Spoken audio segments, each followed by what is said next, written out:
Programme مقابل میں خوش آمدید. میں ہوں ربیہ احسن اور میرے ساتھ موجود ہیں عامر متین. اور آج کے پروگرام میں جو ٹاپکس ہم شامل کریں گے اس میں سب سے پہلے سلامتی کونسل نے ٹرمپ کے غزہ امن منصوبے کی منظوری دے دی.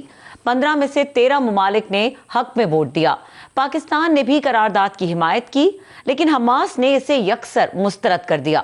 اس نازک صورتحال میں کیا پاکستان بھی حماس جیسے گروہ کو غیر مسلح کرنے پر متفق ہے؟ یہ آج کی سب سے اہم بحث ہوگی. ادھر 27ویں آئینی ترمیم کے بعد 3 بڑے عدالتی اداروں کی نئی تشکیل ہوئی. Supreme judicial council, judicial commission اور پریکٹس اینڈ پروسیجر کمیٹی دوبارہ ترتیب پا گئیں. وکلاء اور سابق ججز کے تحفظات برقرار ہیں، جبکہ اپوزیشن اتحاد نے ترمیم کے خلاف پارلیمنٹ سے سپریم کورٹ تک احتجاج مارچ کیا اور 21 نومبر کو یوم سیاہ منانے کا اعلان کیا. معیشت کی طرف آئیں تو کرنٹ اکاؤنٹ خسارہ جولائی سے اکتوبر کے دوران 255% بڑھ کر 73 کروڑ 30 لاکھ ڈالر تک جا پہنچا. درآمدات میں اضافہ اور برآمدات کی سست روی بڑی وجوہات قرار دی گئیں. صنعتی میدان میں ایک اور دھچکا سامنے آیا. 5 بڑی عالمی میڈیسن کمپنیز پاکستان چھوڑ کر اپنے پیداواری یونٹس مقامی کمپنیز کو منتقل کر گئی ہیں. بین الاقوامی محاذ پر بنگلہ دیش کی وزیر اعظم حسینہ واجد کو سزائے موت کے فیصلے پر اقوام متحدہ نے تشویش کا اظہار کیا ہے، جبکہ چین نے اسے بنگلہ دیش کا اندرونی معاملہ قرار دیا ہے. یہ تمام ٹاپکس ہیں جو آج کے پروگرام میں شامل کریں گے. عامر صاحب، اس وقت ہم دیکھ رہے ہیں جو سچویشن ڈیولپ ہوئی ہے 27ویں آئینی ترمیم کے بعد، لیکن جو انٹرنیشنل کمیشن آف جورسٹ کا آئینی عدالت کی تشکیل اور جو ججز کی تقرری کا جو طریقہ کار ہے، اس پر جو اظہار تشویش سامنے آیا ہے، اس پہ کیا کہیں گے؟ جی، ان کا سارے ہی یہ 27ویں آئینی ترمیم کے حوالے سے اس کے نتیجے میں جو بھی عدلیہ کا اور اداروں کے 3 پلرز آف دا اسٹیٹ کے درمیان جو بیلنس ہے اس کی تبدیلی پہ اور عدلیہ کے اب موجودہ نظام کے اوپر، خاص طور پہ آئینی عدالت کے اوپر سیریس سوالات آ گئے ہیں. آج کی ڈیولپمنٹ یہ ہے کہ اب 27ویں ترمیم آنے کے بعد جو ہے 3 کمیٹیاں جو ہیں جو کہ ایڈمنسٹریٹو مسائل اس کے ڈیل کرتی ہیں. ایک سپریم جوڈیشل کونسل کہ جو بھی اگر کسی کو ہٹانا ہو، کسی کے خلاف، جج کے خلاف شکایت ہو، اب تو ٹرانسفر اور پوسٹنگ بھی کبھی کیونکہ بغیر اس کی جج کی مرضی کے 27ویں ترمیم میں الاؤ کر دیا ہے، تو وہ سپریم جوڈیشل کونسل کے پاس کیس جانا ہے تو اس کی تشکیل نو ہو گئی ہے. پھر جوڈیشل کمیشن آف پاکستان جو ہے وہ جس نے تقرریاں کرنی ہیں، وہ لگانا ہے، اس کی بھی تشکیل نو ہو گئی ہے. اور پریکٹس اینڈ پروسیجر کمیٹی جو ہے جس نے کہ بینچ لگانے ہیں پرائمریلی اور رولز جو بنانے ہیں اس کو امپلیمنٹ کروانا ہے، اس کی بھی تشکیل نو ہو گئی ہے. تو آگے جو ایگزیکٹو کیپچر کی جو بات کی جاتی تھی کہ اب انتظامیہ کا عدلیہ کے اوپر پارلیمنٹ پہ تو تھا ہی تھا، اب تقریباً قبضہ مزید مستحکم ہو گیا ہے. یہ جو اکثر گورنمنٹ کی طرف سے کہا جاتا ہے کہ جی دیکھیں یہ کیسے، یہ تمام تو جوڈیشل کمیشن آف پاکستان دیکھیں اس کے اندر 5 سینئر موسٹ جج ہوتے ہیں اور جو ہے اس کے اندر اس کی اپوزیشن کی بھی ممبرشپ ہوتی ہے. 13 میں سے 5 وہ جج ہوتے ہیں، 2 اپوزیشن کے ہوتے ہیں، 1 پاکستان بار کونسل کا نمائندہ ہوتا ہے.